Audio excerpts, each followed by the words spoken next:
relevant looking at you in the audience and then there was... I know, me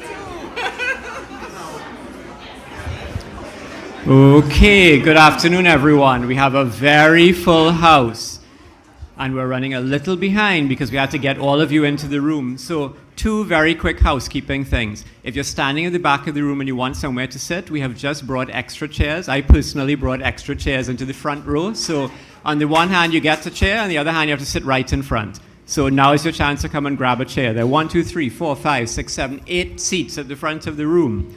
Second thing, if you're in the main audience and there's an empty chair next to you, or if your bag of books is occupying a chair and you're willing to give it up to a human being, just put up your hand and let us know there's an empty chair that someone can slip into, right? Last chance, last call, chairs up in front. Right. I need to get out of the way as quickly as possible because there's a lot of intellectual firepower here on the stage and in the room.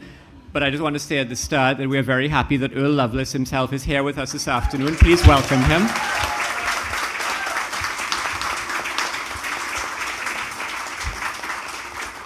I think by now everyone who's at the festival should know that this is the year Earl turns 90, a milestone birthday, and we've got a whole series of events running through the program, kind of talking about him, his legacy, his work, what it means. And that's exactly what this session is about. A writer is not just the books they make, it's also the legacy they leave in the way they influence other writers and the way they influence readers. We don't just read novels for pleasure. We certainly read them for pleasure, I hope we do. But we also read them because they change us in some way. They change our minds, change the way we understand ourselves, the societies we live in. Earl Lovelace's novels certainly fall into that category. So Gabrielle Hosein, sitting at the far end of the stage, will very ably lead this conversation with Anthony Joseph, Marlon James, Lisa Allen-Agostini, 3 Caribbean writers of a generation certainly younger than Earl Lovelace, 3 important, unique voices, and they're going to tell us in what ways the books of Earl Lovelace have changed them or made them. That's all I need to say. Please welcome them. We'll start the conversation.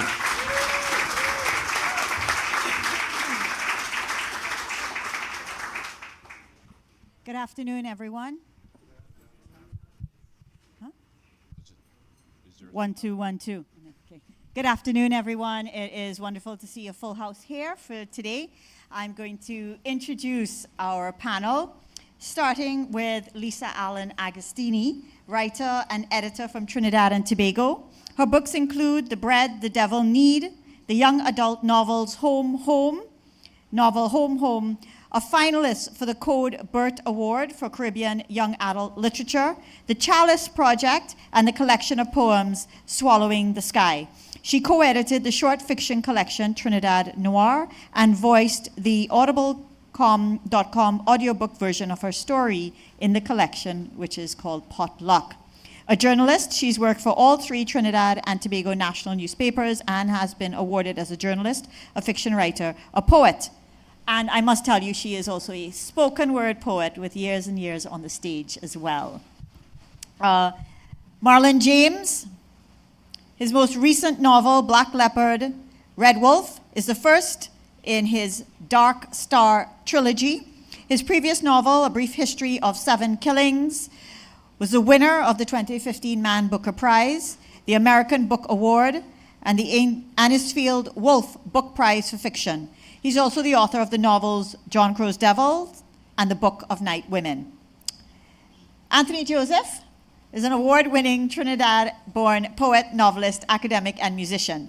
His latest book poetry collection, Sonnets for Albert, was the winner of the 2023 OCM Bocas Prize for Poetry. It previously won the 2022 T.S. Eliot Prize and was shortlisted for the 2022 Forward Prize for the Best Collection. He's the author of 4 other poetry collections and 3 novels. Like, who are these amazing people? His 2018 novel, Kitsch, a fictional biography of a Calypso icon, was shortlisted for the Republic of Consciousness Prize and the Royal Society of Literature's Encore Award and longlisted for the OCM Bocas Prize for Caribbean Literature. In 2019, he was awarded a Gerard Compton Poetry Fellowship As a musician, he has released 8 critically acclaimed albums and in 2020 received a Paul Hamlin Foundation Composers Award. His most recent album, The Rich Are Only Defeated When Running for Their Lives, I think it's the theme of the moment, was released in May 2021. Everybody, this is our panel.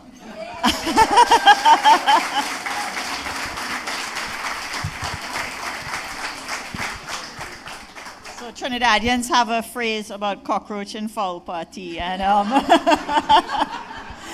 so I am going to open. We have Earl Lovelace in the room, and so we have all the good energies. I'm going to start with asking our authors just to come in with, one comes back to Lovelace's writing repeatedly, again and again and again. And each time, of course, you get something different from it. Can we start with maybe talking about the first time you encountered Earl Lovelace's writing? Lisa, let's start with you. I might be the oldest person here, so watch my mouth. I made notes. Right. So I'm the only, well, With the mic. sorry, she live in here. They don't. And for me, the first thing I want to say about the impact of Earl Lovelace's work is that as a Trinidadian writer who decided to stay in Trinidad and Tobago and live here and work here and raise children here and do those things, there weren't a lot of role models. Not of a certain above a certain caliber you were expected to, for your career, leave. And so there were very few writers who actually were here, and Earl was one of them. And in my formative years, I wrote poetry, and when I was a teenager, I self-published a book of poems, and and I think the second poem in the collection references Lovelace as one of the writers whose work that I really emulated and wished that I could, achieve those kinds of heights. Sorry, I do not know why. Lisa's collection at the time was called Something to Say, and if you met her around about the mid-1990s, she was then known as a young poet. Yeah, well, young. Long time. So the first thing I wanted to say was about the role of Earl as like a role model, but I also wanted to say, well, Funsho, and the importance of him as a model for Earl. Like in terms of, it's a real honor and a real special thing to have somebody who tracks your career and like interviews you and documents your life and your work. That's real precious and rare, and I look forward to one day, reaching them kind of heights. And I was like literally walking down the road today and thinking, how I get in that boy, like who I could chain up. More recently, I was, last year, not yesteryear, last year, I was an international writing program fellow at the University of Iowa, and I am walking in Earl's footsteps as a fellow there. And Earl and I are now the only living Trinidad and Tobago fellows, I think, other than what Chris said, he had done a fellowship, but in terms of writers, primary writers, just you and me, because the others have passed.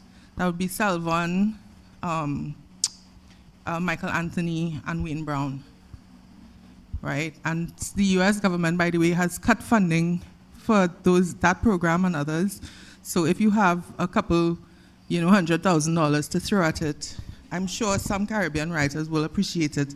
And I wanted to say as well that I aspire to his mastery of Trinidadian cadence, as well as the considered, comfortable use of lived-in Creole. And the insouciant, sure, big word, use of our native imagery and idiom.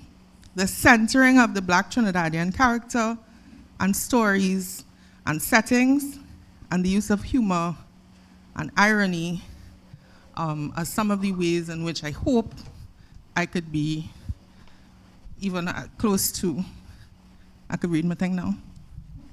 Do it now? Yeah, sure. Okay, so one of the things that was mentioned in the Robert Talk bio was that I co-edited the anthology Trinidad Noir, and the second Trinidad Noir collection was co-edited by Earl and Robert Antoni, and contains an excerpt from Joe Bell in America. And bearing in mind the things that I said that I loved about Earl's writing and that I wish to emulate in my own, I'll read just a little excerpt here from Joe Bell in America.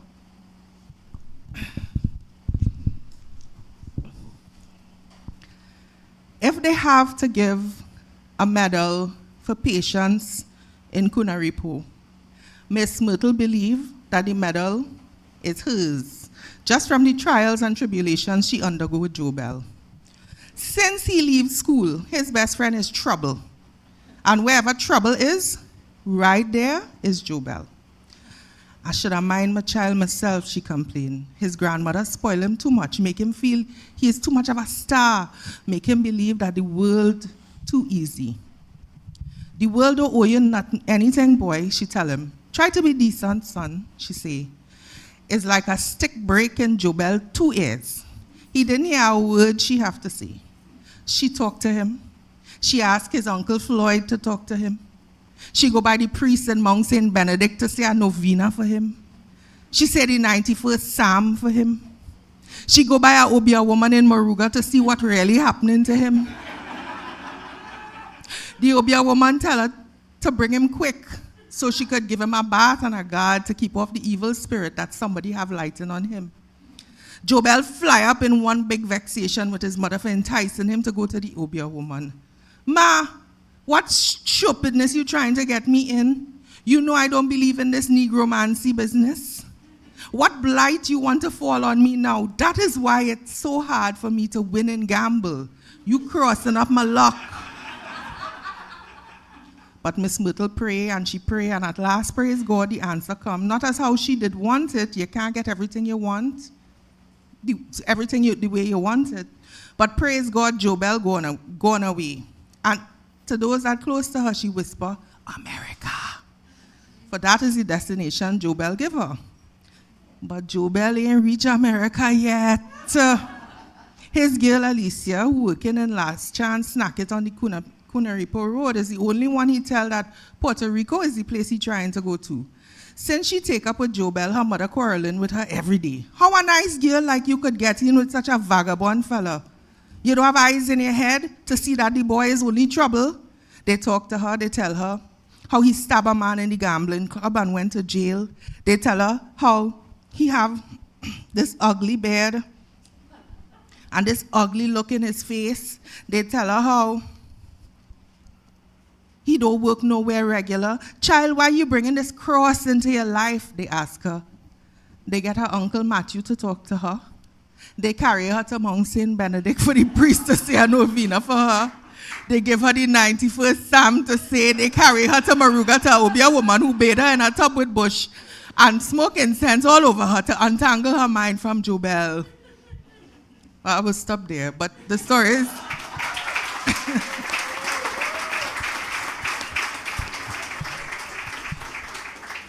Before you close, Lisa, you want to tell us why you chose that one in particular? Because when I went on YouTube to look at the lecture, and everybody read everything I wanted to talk about except for Wine of Astonishment, and I didn't have that book. So that is the excerpt that I chose because it was at hand. Otherwise, it would have been something from Salt, and it was well covered, I thought, at the lecture. But Joe Bell is also significant because it was made into a film, and by his daughter. So, from a cultural perspective as well, not just the literary impact of a delightful excerpt, I thought. Bravo to the editors. And it was also a good illustration of what I was talking about in terms of using humor, in terms of using the comfortableness of the Trinidadian, because when you look at it on the page, it does not necessarily look like Creole, but the minute you start to read it, you understand, oh wait, this is not standard English, this is Creole, and it's something that I aspire to. People still stumble over mine, but they don't stumble over his at all, so there's a trick I have to learn. Well said. Marlon, tell us, when did you first encounter Lovelace? It's on now. So a lot of people don't know this. I did my college thesis on Earl.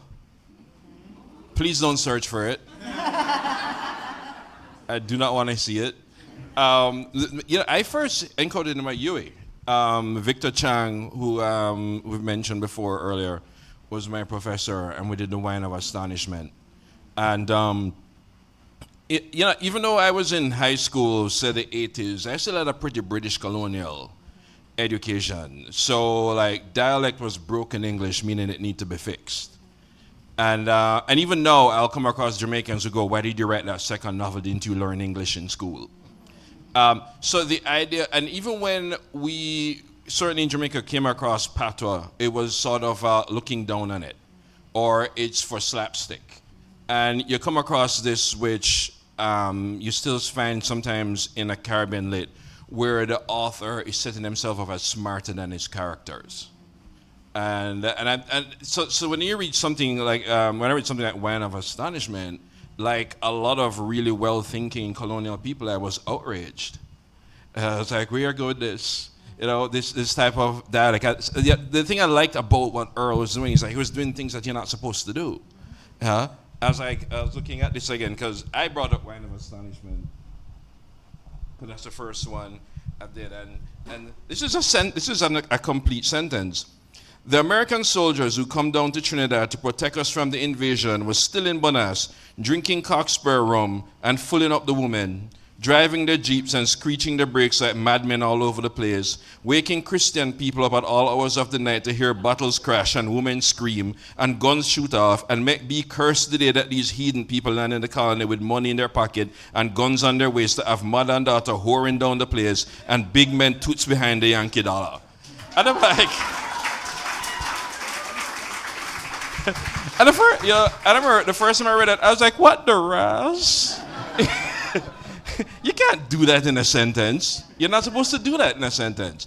And what Wine of Astonishment and what Earl Lovelace did is something what Marquez said Kafka did for him, is it gave the story, and Earl gave you permission.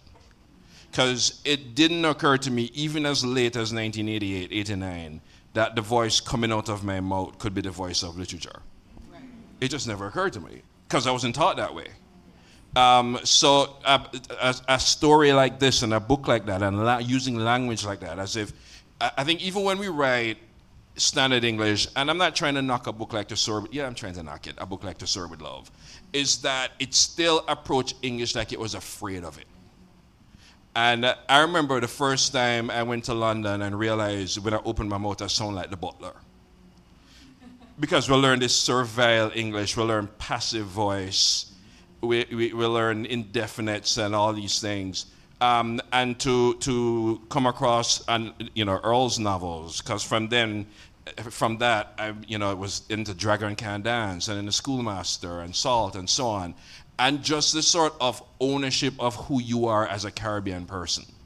It was still, for me in 88, something I never thought of before. I mean, you knock your undergraduate years, but in all honesty, so many of us in those 17, 18, 19, 20, those young years are actually decisive in a kind of awakening that carries you in a direction that you would not have gone otherwise. Right. So even though you're saying undergraduate thesis and so on, before you leave that thought, what was the decisive awakening as you were doing that? That in a way has been the thread that carries you through? Well, the thread that carries through for me is all my novels are in vernacular. And nearly all of them are in first person, but all of them the thing that carries them is language. And the thing that carries them is, I still, one of the things I love about Wine of Astonishment is that you have this sense it was written to be read aloud. And I still do that. That for me is the mark of, anyway, from my books, they have to sound good aloud. And I still write to be listened to, even more so than to be read. And of course, I mean, what Earl does with a sentence, nobody quite does with a single sentence as well. I was like, where the rest him going with this?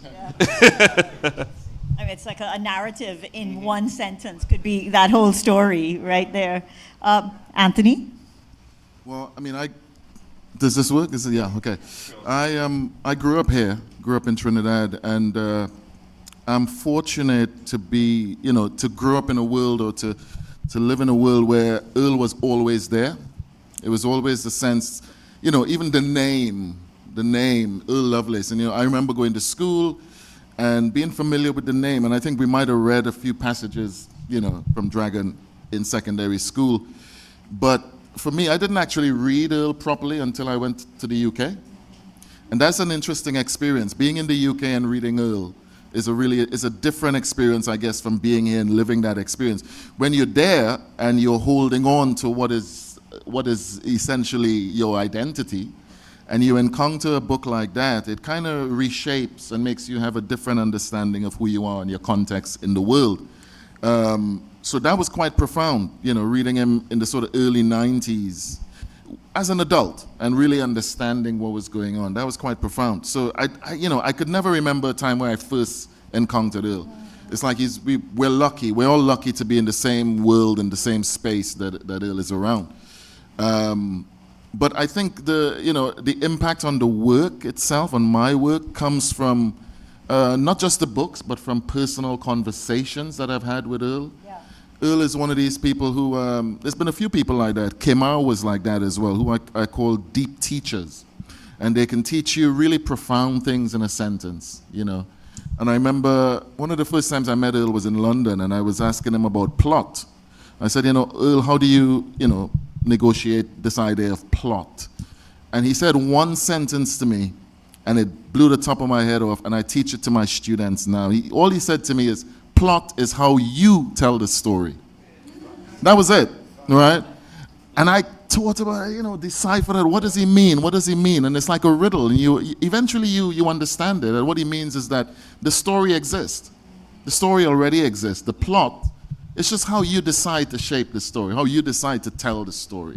There's no right and wrong way. You can tell the same story, the same events in various ways. It's the same story, but you tell it in a different way. And that was really revolutionary. He taught me a lot of other stuff, which I'm not going to share. It's like secret. For you. Secret information, But yeah, I think a lot of the impact on my work came from those sort of conversations.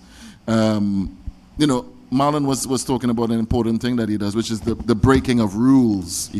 There's a section in Salt where we're in third person, and we're reading about this guy who comes onto this plantation as a laborer and starts to work too hard, basically. He's working more than all the workers, and the plantation owner comes to hear of it. I forgot the guy's name. And the plantation owner comes to see him one morning and has a conversation with him, basically asking him, why are you doing this? Why are you working so hard? And it suddenly changes from third person to first person when the guy speaks. And he says these immortal words. He says, read, sir, leave me as a laborer. It's stuff like that, breaking the rules. So it's an exercise that I give my students. I say, write me a passage in which your character changes point of view in the middle of the paragraph. And they really struggle. They're like, wow, it's wrong. But Earl makes it work. So there's a lot of things like that, And I know you want to read a little bit, but before that, could we talk about Kitsch for a second, your book? Yeah. There's so much in Earl's writing. Yeah. Not just the lyrical nature of it, but the documenting of a particular cultural ethos as well.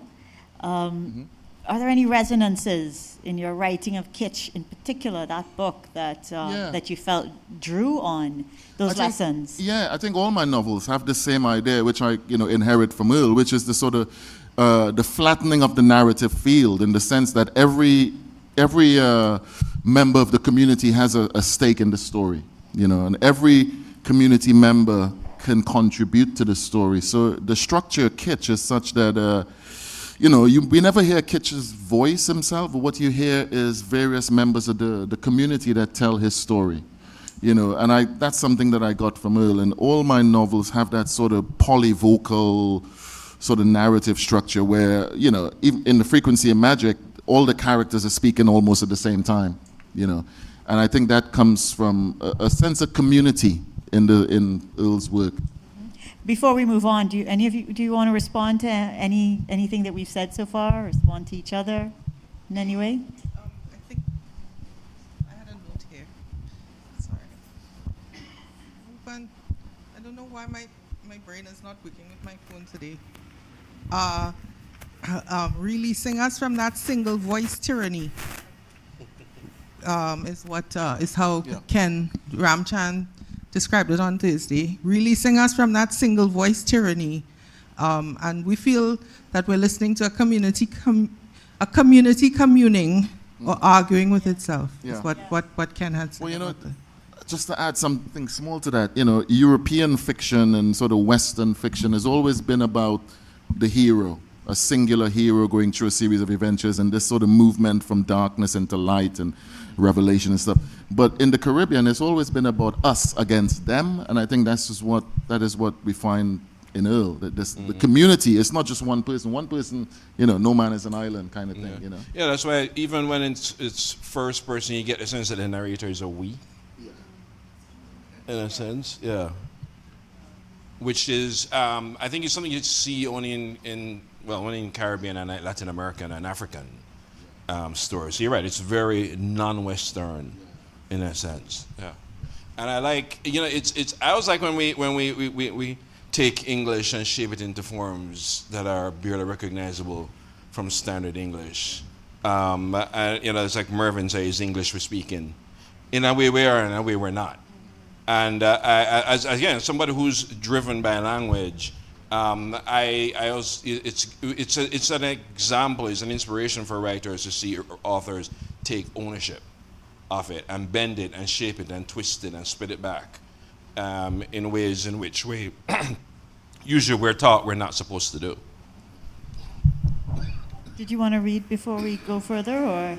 Yeah, I can read something. Yeah, this is from Frequency of Magic, in which essentially it's kind of riffing off of what we've been talking about, this sort of polyvocal thing. It's about a character in Trinidad, lives on a hill, who's a butcher and is writing a book, been writing a book for 40 years, can't finish. Characters get really fed up of sitting around in a book for 40 years. They leave the book and have their own adventures. And the writer has no idea what's going on because he never reads back. He just keeps writing forward. So this is chapter 51.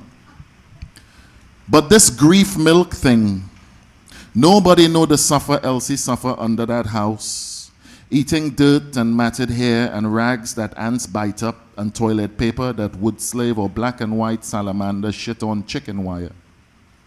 They leave she down there to do her business. They leave Elsie down there to dead. It is July 1963. Motorcar still curvy.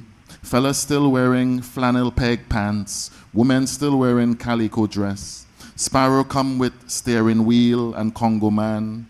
And Elsie down there below that house in Barataria for 2 weeks now. From when her family bring her there after her one child dead at 5 days old. And poor Elsie milk come in and burst.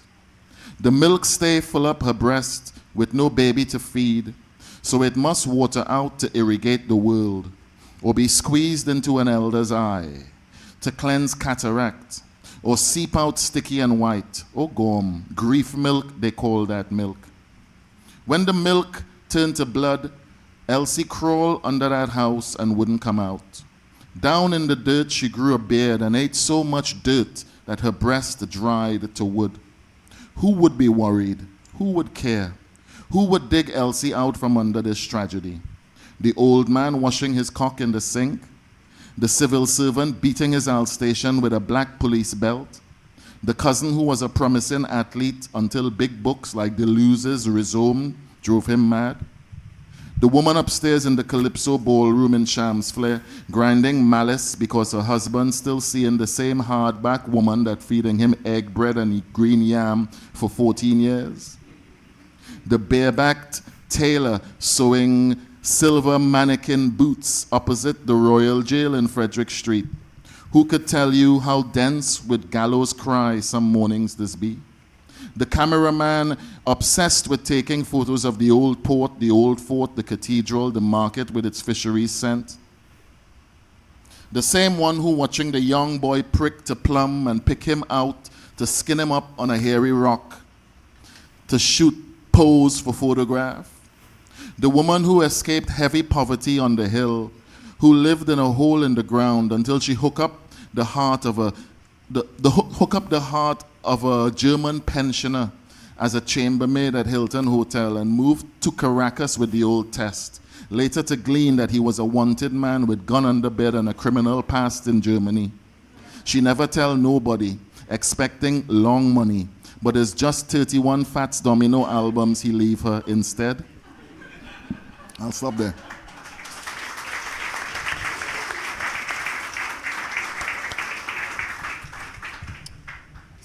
Just to rock it up a little bit, what are your quarrels with Lovelace? Any?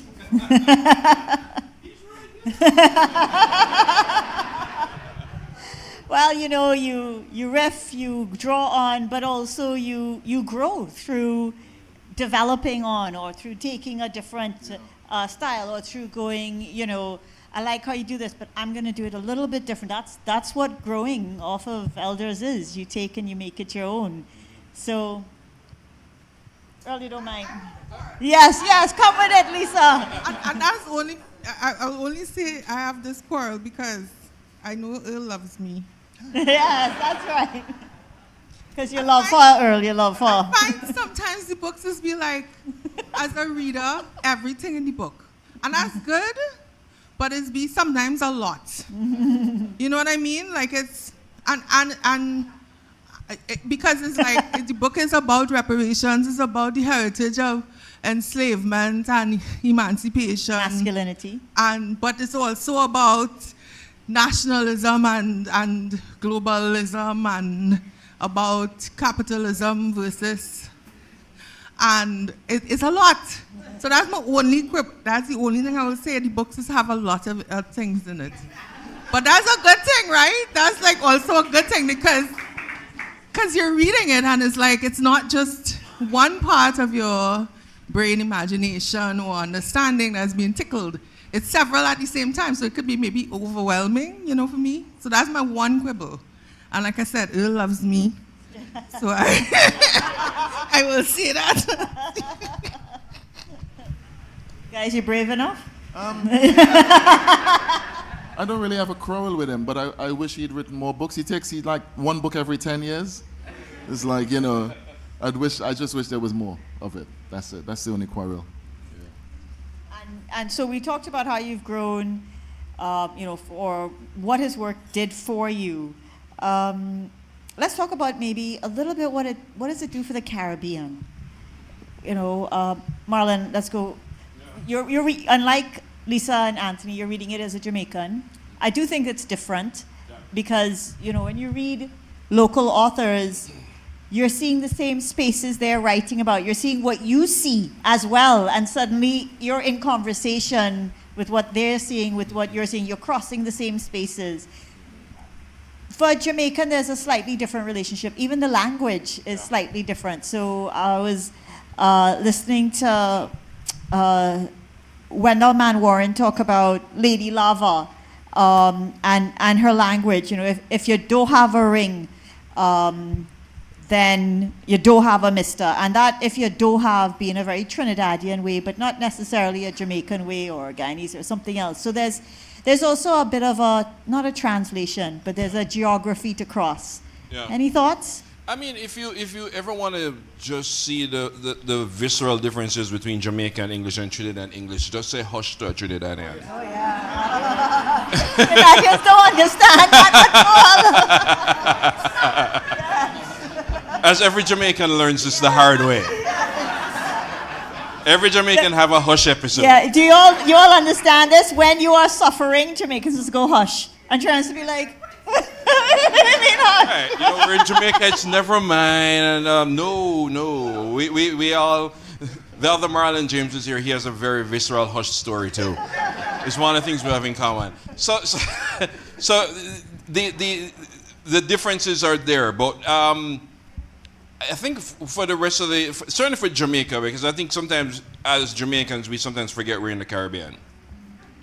And I think sometimes I know because they're Jamaica. I think I developed a pan-Caribbeanness until I went to UA. yeah. Otherwise, you know, I tell people sometimes Jamaica act like they're the Texas of the Caribbean. You know, we're not the biggest, we act like we are, and we don't know anybody else. Reading Lovelace and funny enough, the first Caribbean novel I read was actually Year in San Fernando, Michael Anthony's book. And so even my first exposure to Caribbean literature was Trinidadian literature. And so, but the similarities and the differences, the coming out from colonialism, the sort of stamp the British left. What do you see also coming up in the Trinidadian novels is the resistance, and the sort of like the idea of poking fun at white people I would never find in a Jamaican novel, not from that time, and just the sort of the inspiration to take ownership of your own voice, which I say is not something that we necessarily would have learned. That's also because Trinidad had the Calypso Kaiso tradition as well, which would also have been in Earl's language context, the poking fun, the double entendre and all of that. Yeah, whereas we had shortwave radio, so we're listening to Florida. So, I mean, we got reggae out of it, but still, I think it comes as a surprise sometimes when we are reading novels from the rest of the Caribbean, just how shared our experiences are, but also what's so different about them. Because I think it's also very easy to flatten Caribbean experience. Yeah. And it's not. There are all these sort of different lives, and also to learn how, for want of a better word, ordinary people live and what they go through, and how you're talking about all the big sort of isms in his books, but also how they affect people on a very day-to-day level. Which is you also got from the Michael Anthony. I mean, that's the classic everyday, the walk on the street and the everyday person as well. Just to translate, the question of translation a little bit more. So, Anthony, you talked about teaching. So both of you teach in the U.S.? No, I teach in You teach in the UK, sorry. And so do you teach Lovelace? Yeah. Yeah, so let's talk about that. Lisa, are you involved in any teaching of youth around Lovelace here in Trinidad? I am unemployed and no, But a writer. I think it should be next Full-time year's writer. Focus t-shirt. Unemployed, but a writer. So, but just for a moment, because again, reading Lovelace in Trinidad, knowing Lovelace, walking around the place, reading Lovelace from Jamaica as your first kind of entry point to nation language and the way that Kamal then goes on to develop. But teaching Lovelace, what's that like? As Lovelace goes global, tell us how you navigate that. Well, I mean, as we were talking about earlier about breaking rules, I often give them, examples of where Lovelace breaks the rules and challenges them to do that, which kind of takes them out of this Western mindset of rules and structure and, and voice. So there's that. But also the sort of sweep of the narrative sometimes. I would give them a passage from Salt, like the opening of Salt, where all the history and, or the beginning of Dragon, where all that history comes floating through. And just, give them that as an example of how different parts of the world or different cultures negotiate ideas around plot and character and, how different writers do it. Earl has an essay, a very short essay, which is online somewhere, And at the end of the essay, he says this couple sentences. I can only paraphrase it, but he says, "I speak not from some little island on the periphery of the world, but from the very center of humanity." And I kind of use that as well in teaching to say that as C.L.R. James used to say, every cook can govern. Every character, the poor man, the stick fighter, each of them, is worthy of literature and is worthy of being in a book and worthy of having their stories told. And that's something I get from Earl, this sense. And he said that to me in the past, that, one of the things that we're doing as Caribbean authors, since Selvon, really, is giving dignity to the Caribbean, to the working class, the Caribbean person, And yeah, that is what I try to instill in that. I mean, this is a question because there's a lot of formal talk around decolonizing knowledge and decolonizing whatever. And but it is as simple as teaching Earl, teaching Lovelace, for example, without getting into all of the kind of contrived politics around it. Marlon, what about you? Because you're also teaching. I end up using him on a very technical level. Because in a Lovelace novel, there's no such thing as a run-on sentence. Yeah. Really. So one of the assignments I do, I call it my room editing assignment, because usually half the class leaves afterwards, is so you need to give me a 100-word sentence. No commas, no colons, no dashes. Use the rhythm to tell me where you pause. And that usually cuts out half of the class. Because it's you learn, especially one of the things that we get as Caribbean writers is that musicality, which I think a lot of our older generation try to extinguish. Realize that there are things you can get from it. For example, natural pause, and natural rhythm, and you learn. You were talking about how to read them. And when you read them in a certain way, I said, let the words tell me when I should slow down, speed up, which part has more music, which part is shouting, which part is whispering, and I don't want any punctuation. Then I'll have them read stuff like Wine of Astonishment to see how you do it. So. Yeah. That's the sounding out about it. That's the sounding of it as well. Lisa? I was just going to say that on that note, I was one of the judges for the Commonwealth Short Story Prize this year. I was a regional judge for the Caribbean, and one of the shortlisted, I'm looking for Kelly, one of the shortlisted, the shortlist came out, right? So I could say this in public, right? I'm really bad with dates and times and things. They told us when we could, one of these stories from the Caribbean region that was shortlisted is a long-ass sentence. It's not... you would not pass it. But I got very excited reading it because famously I don't know if everybody knows this about me, but I've certainly said it in public more than once. There's a sentence in Dragon about, and the sentence is the man walking down the hill. And the sentence is the man walking down the hill in such a way that it's like, oh my God, oh my God, oh my God. It's succulent, muscular. Don't, girl. No, not the man, not the man. Sentence is what Before I'm we saying. close on the subject of succulent and muscular, the sentence, I was talking about the sentence. I must ask just about masculinity. You can't. Earl's work is fundamentally about what it means to be a man. You just can't read it at all without coming. Can we just reflect on that? But a novel like Wine of Astonishment interrogates that, because it's what happens when those archetypes are taken to an extreme. Bolo is humiliated.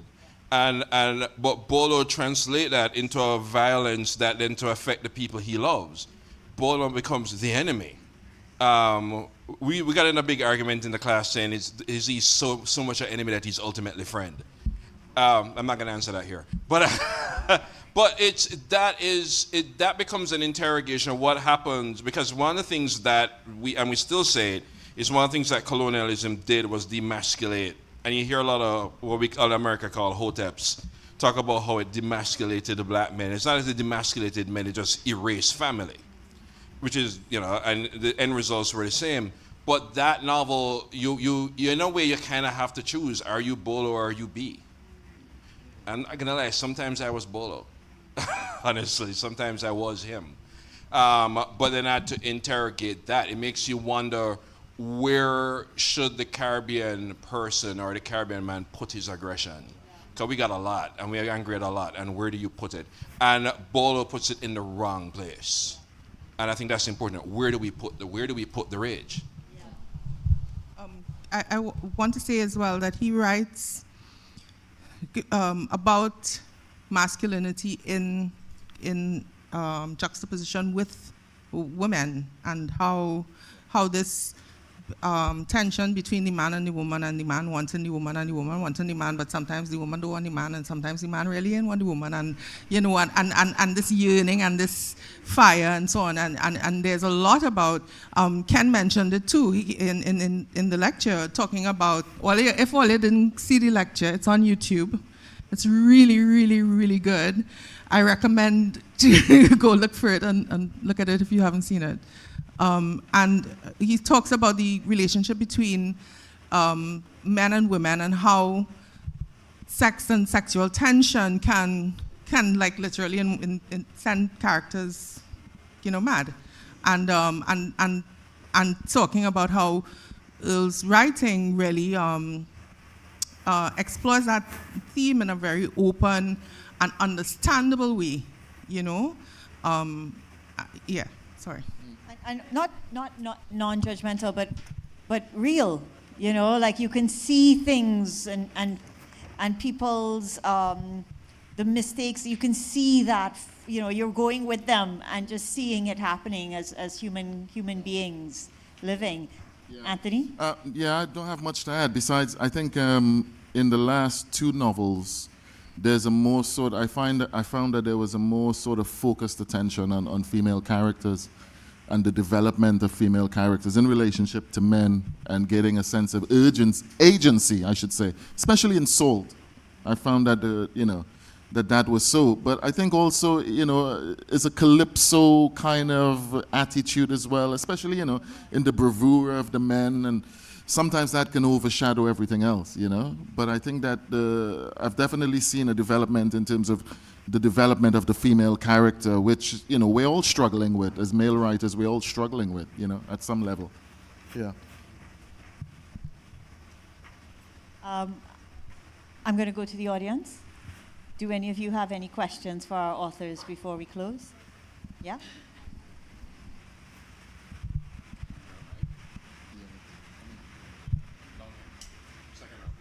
Second row.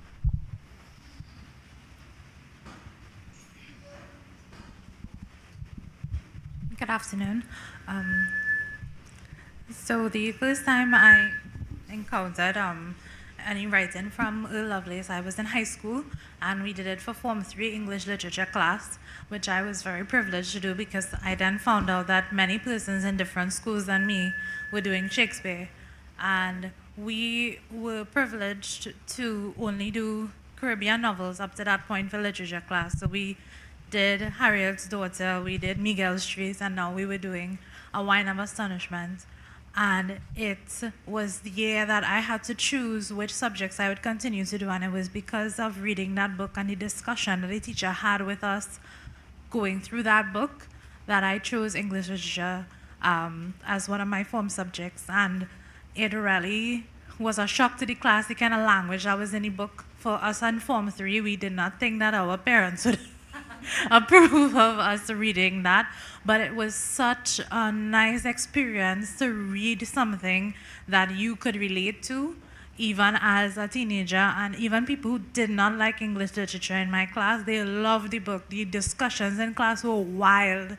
People were upset, people were cussing, carrying on, and the teacher encouraged us to share our opinions on the book. It was just a really good discussion. Do you all think that writings like these should be pushed and encouraged in literature classes for our high school students, even though it might be a little controversial? The things that I went into the bathroom, the first floor library bathroom, in the women's side, and the last stall down. Don't go there. But if you go there, you will understand that nothing you could put and print in a book will shock any of these young people. So I would encourage, it is always, I think, for young people transformative to read their own experience, particularly in a world where almost all of the media that they're buried under is from a different place, has different values from our traditional values, has different aesthetics. I mean, it's really important, I think, for young people to have access to books like that. And just because we don't have a book buying culture, the fact is that if it's not in your school curriculum, you probably wouldn't get to read it. Yeah. So yeah, I mean, speaking as somebody who has zero books on the curriculum, I do encourage, and there have been, as you pointed out, Harriet's Daughters by a Trinidad and Tobago author as well, and Miguel Street. So having the Caribbean writing on the syllabus encourages Caribbean readers. So yeah, that's. Yeah. Do you want me to? Yeah. Okay. So my thing is that I teach in London. I teach at King's in London, and it's a really interesting space because what I'm actually teaching is creolization, is the Creole impulse, which Earl does really well. People like Lovelace and Salvon and Kimau, the sort of giants of Caribbean literature, and some of the Marlon as well do that as well.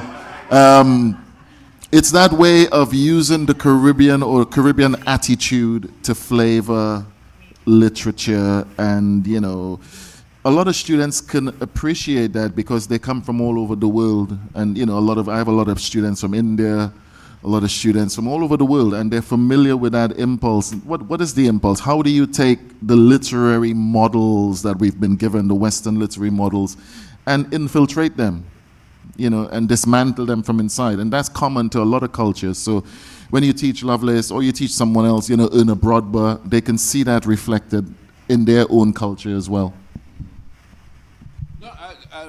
All I'd add is it is this kind of volcanic moment when you kind of see yourself in a book. Mm-hmm. I don't think it's a necessary requirement. I quite frankly, I love Shakespeare.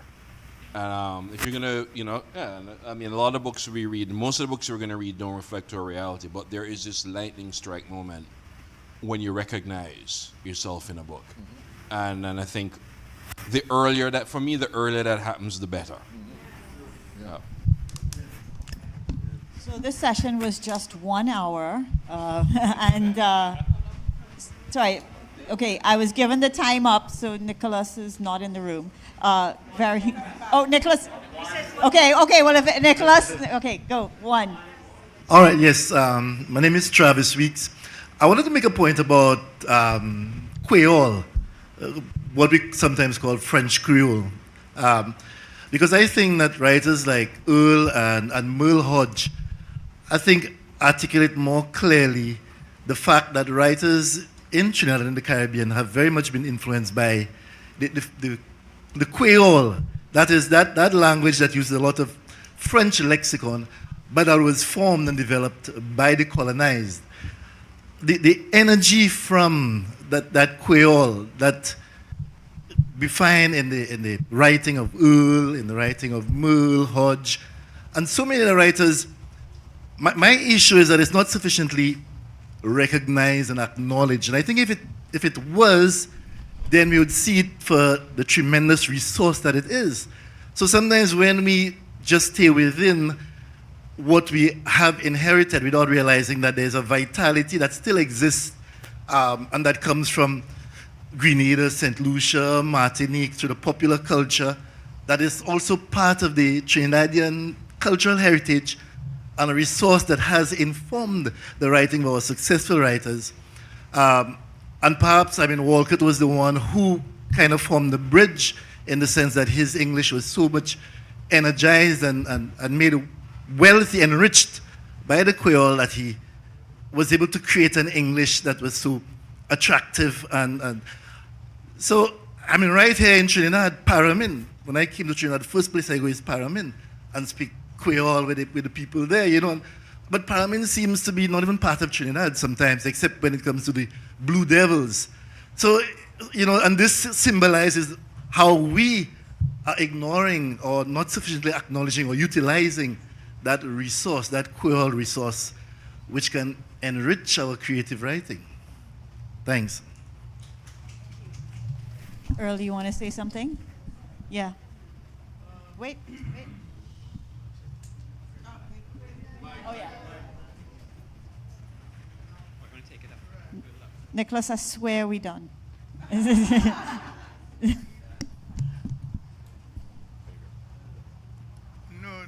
First of all, it was very good to hear the speakers and my own role as they see it.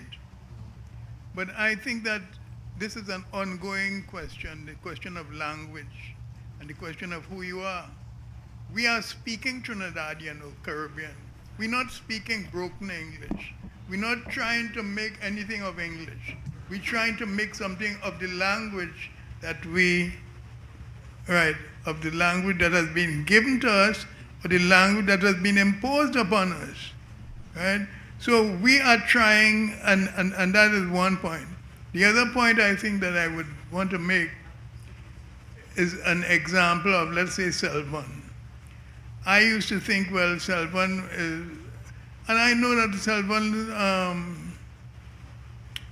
for me, has limited his characters apparently to limited his characters to what? I'll tell you in a minute. Right. To the humor, the humorous part of it more. The big point is the humor, right? And I think that when I'm talking to younger writers coming up now, that you have to go beyond the humor. That doesn't invalidate Selvon. It presents him as at a certain point in our language and in our understanding of self. We are much more composed and confident than Selvon has been, right? And so that's what I'm saying. I would say that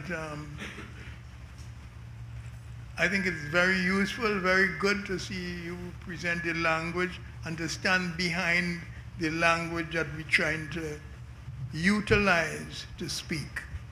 Thank you. Everybody, please give our authors a round of applause. Thank you all so much. Thank you.